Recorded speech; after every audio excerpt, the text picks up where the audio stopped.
Kabar terbaru Timnas Indonesia di hari ini. Warga Malaysia rame-rame hujat FAM, mereka bilang FAM tidak berguna. Setelah FAM bawa tim lapis kedua di Piala AFF meniru Indonesia. Bagaimana ceritanya? Langsung saja simak informasi selengkapnya sebagai berikut. Nama Erick Thohir tengah menjadi sorotan di Malaysia setelah sukses membawa Timnas Indonesia ke level yang lebih tinggi, termasuk tampil impresif di kualifikasi Piala Dunia dan Piala Asia. Sosok Ketua Umum PSSI ini memicu diskusi hangat di kalangan pengamat sepak bola Malaysia. Kebangkitan Timnas Indonesia menjadi pemicu Malaysia mengadakan revolusi sepak bola bulan depan. Jadi mereka membandingkan visi dan misi besar Erick Thohir yang mampu membawa sepak bola Indonesia mendunia dengan kepemimpinan FAM yang dinilai kurang progresif. Hal ini jadi bahan introspeksi bagi Malaysia.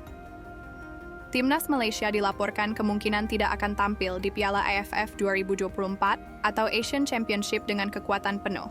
Pelatih Paul Marty Sente tidak akan mendapatkan pemain yang diinginkan lantaran Piala AFF 2024 bentrok dengan Liga Malaysia. Saat Piala AFF 2024 berlangsung, pada 8 Desember 2024 sampai 5 Januari 2025, Liga Malaysia tetap berjalan. Karena itu, sejumlah klub Liga Malaysia keberatan melepas seluruh pemain yang diminta Paul Marty. Ketua Komite Teknik Selangor FC, Datuk Seri Syahril Mokhtar mengatakan, timnya kemungkinan tidak melepas pemain ke Harimau Malaya. Melihat situasinya, tapi sepertinya sulit bagi kami untuk melepasnya. Karena pertandingan kami banyak, bahkan pemain yang dipanggil mungkin pemain utama, ujar Syahril Mokhtar. Dia Erick Thohir. Ya, betul. Sangat-sangat. Tapi dia punya pemilihan player pun dahsyat juga. Semuanya dah macam Mak Saleh je.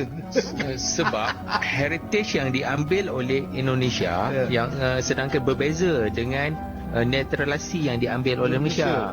Satu melalui satu sudut je. Selepas 5 tahun bermain di Liga Malaysia. Cukup 5 tahun itu. Sedangkan Indonesia scouting dia buka lebih kepada heritage tu.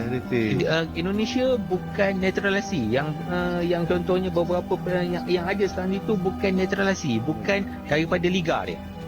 Dia heritage. Yang contohnya kalau Erick Thohir keluar, dia kata ibunya dari Maluku. Punya yayasan di sana. Itu jadi lagi satu pendekatan Erick Thohir untuk mewarga negarakan seorang player itu, saya sangat-sangat kagum.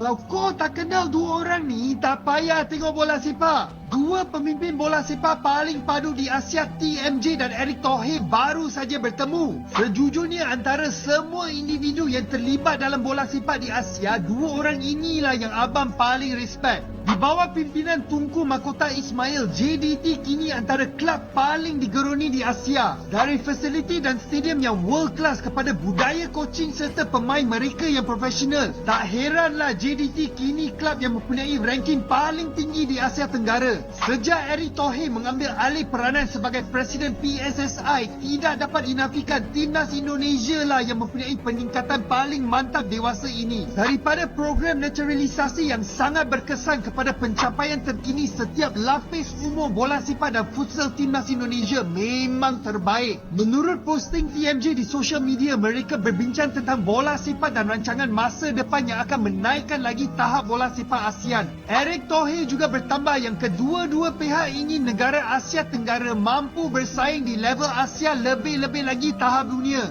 Inilah benda positif yang kita nak, bersama-sama jiran serumpun saling mendukung dan maju dalam bola sepak. Tengah tunggu World Cup ni. Harapan macam itu. Memang dia target untuk layak World Cup. Tadi kita target untuk masuk posisi 3 atau 4. Playoff. Masih playoff. Tapi ada untuk dapat chance lagi. So kita tak target peringkat 1, 2 tak. 3 atau 4 dah. Sintayong pun bagi target macam tu. Wow. Jepun tu susah sangat nak bantai tu. Yelah, dia pun dah jauh dah. And then dari bagian revolusi yang abang cakap tu yang kita dapat, Indonesia tu kita dah tak memikirkan contoh EFF Cup. So kita macam itu tu target yang kedua ketiga lah. So target kita ni sekarang World Cup, Piala Asia.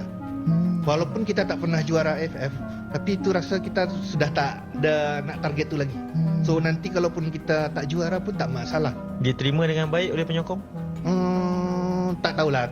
Nanti itu akan ada bang. Sebab kita tak tahu media A, media B, C, banyaklah cakap. Dan satu yang pasti, yang benci dengan Erick Thohir, Sintayong juga banyak. Timnas Malaysia tidak akan menurunkan skuad terbaik di Piala AFF. Kok jadi mengikuti Timnas Indonesia ya? Apakah nanti kalau misalkan kalah nggak gengsi-gengsi banget gitu karena tidak mengeluarkan skuad terbaiknya? Apakah semua negara bakal ikut seperti Indonesia dan Malaysia ini, tidak menurunkan skuad yang terbaik? Kok jadi mengecek-ecekan Piala Ciki ini ya? Kalau semua negara Asia Tenggara menganggap Piala AFF ini biasa aja, berarti kalau juara pun biasa aja gitu. Nggak wow. Ini sebab aku suka dan respect Pak Erick Thohir. Tengok, beliau bergambar dengan legend-legend bola sepak. Kalau kalian ingat ni guys, ni legend bola sepak Itali ni guys. Lagi-lagi Pak Erick Thohir pun pernah menjawat jawatan di klub bola sepak Itali guys. Pak Erick Thohir sudah ada banyak connection atau banyak berjumpa dengan player-player bola sepak, pemilik kelab bola sepak seluruh, dan beliau antara orang yang paling dikenali di dalam bola sepak dunia, dan itu saya respect. Berbanding dengan sekian-sekian, kalian tahulah siapa beliau kan.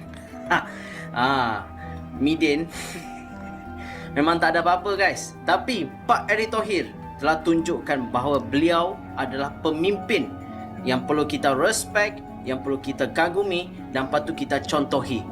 Dan beliau adalah orang yang boleh katakan saya memang respect lah. Saya tidak tahu lah kata apa guys. Apapun Pak Erick Thohir, semoga maju jaya. Semoga bersama Timnas Indonesia teruskan membantu dan semoga membawa orang-orang yang berkualiti untuk Timnas Indonesia guys. Mungkin Timnas Indonesia akan ada coach daripada klub-klub liga-liga Eropah yang terbaik ni guys. Mungkin akan membantu pembangunan dan Liga Indonesia guys. Mana kita tahu. Teruskan support guys Timnas Indonesia dan Liga 1 Indonesia dan kelab-kelab Indonesia. Come on Indonesia. Tapi hari ni aku nak sembang sikit pasal Erick Thohir, yang mana semua orang patut bersetuju kot. Faktor terbesar di mana Indonesia berada sekarang adalah kerana lelaki ini seorang. This individual who is so passionate about his football team, who is so passionate about Timnas, yang membawa Timnas di mana mereka sekarang. Kita dah tahu pasal dia punya passion, kita dah tahu pasal dia punya kebijaksanaan mencari player-player warisan yang boleh diserap masuk ke dalam Timnas. Tapi aku nak cakap pasal satu benda yang aku suka pasal Erick Thohir ni. Semalam kalau korang tengok video ni ataupun video ni keluar hari ni, lepas habis game, dia masuk dalam bilik persalinan. Dia salam semua player, and then dia bukan jenis yang celebrate, wah kita dah menang. Tak.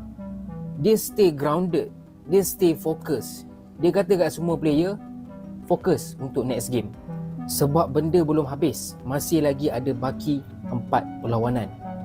Dekat sini aku nampak dia punya passion dan dia punya vision, yang mana he really wants to see his country main World Cup. Itu dia punya impian dan itu dia punya misi. Dia nak tengok Indonesia main di Piala Dunia ataupun sekurang-kurangnya layak ke round seterusnya. Sebab itulah dia tak celebrate pun. Sebab bagi dia, it's not over. Masih lagi ada 4 game. Indonesia di tempat ketiga, tapi persaingan sangat-sangat sengit dengan tim-tim yang lain.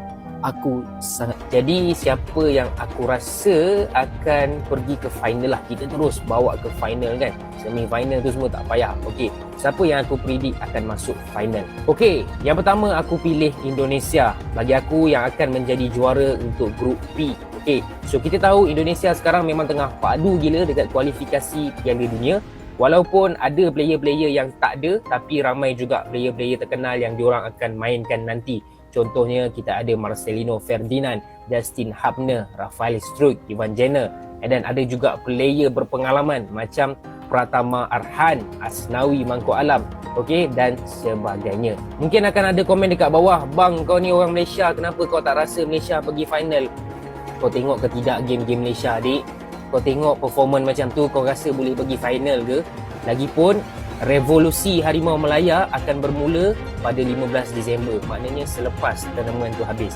Waktu tournament tu kita masih lagi dalam management yang barai, tim yang barai. Jadi aku tak rasa pun Malaysia pergi ke final. Terima kasih sudah menyimak sajian dari kami. Bagi Anda yang belum subscribe channel ini, subscribe dulu. Sebelum beranjak ke video lain, terima kasih. Nah, itulah beberapa cuplikan video yang dapat kami sajikan di hari ini, teman-teman. Bagaimana menurut pendapat kalian semua tentang pendapat yang ada di dalam cuplikan video tersebut? Dan saya mengucapkan banyak terima kasih kepada teman-teman yang udah dukung channel ini dengan cara like, komen, dan subscribe. Semoga Yang Maha Kuasa membalas kebaikan teman-teman dengan yang lebih baik. Amin. Dan juga kepada teman-teman yang baru menemukan channel ini, saya ucapkan selamat datang, selamat bergabung, dan semoga betah menyaksikan sajian-sajian dari channel ini. Dan jangan lupa untuk dukung channel ini dengan cara subscribe. Dari saya dicukupkan sampai di sini dulu. Sampai jumpa lagi di video yang akan datang. Wassalamualaikum warahmatullahi wabarakatuh.